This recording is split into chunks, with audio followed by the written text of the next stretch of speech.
In the heart of a quiet village nestled beside a whispering forest, lived a family like no other.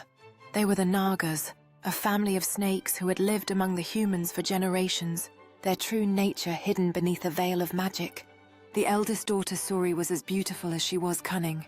Her scales shimmered like emeralds, and her eyes held the ancient wisdom of her kind. She had married a human, a kind and gentle man named Kavi, who knew nothing of her true form. One sweltering afternoon, Kavi returned from the fields earlier than expected.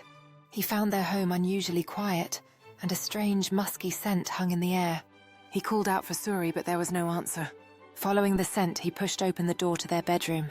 His breath hitched in his throat. There coiled on their bed was not his wife, but a magnificent serpent, its scales gleaming in the dappled sunlight. Suri turned her head, her eyes locking with his.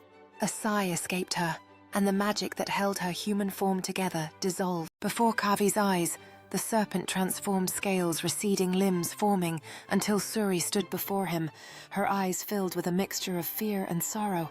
"I am sorry, Kavi," she whispered, her voice like the rustling of leaves. "I never meant to deceive you." Kavi, though shocked, felt no fear. He had always loved Suri, her kindness, her strength, her gentle spirit. "Why did you hide this from me?" he asked, his voice trembling. "Our kind has lived in peace with humans for centuries," Suri explained. "But fear and misunderstanding can turn to hatred. I wanted you to love me for who I am, not what I am." Kavi stepped forward, reaching out to touch her cheek. "I do love you, Suri," he said, his voice firm.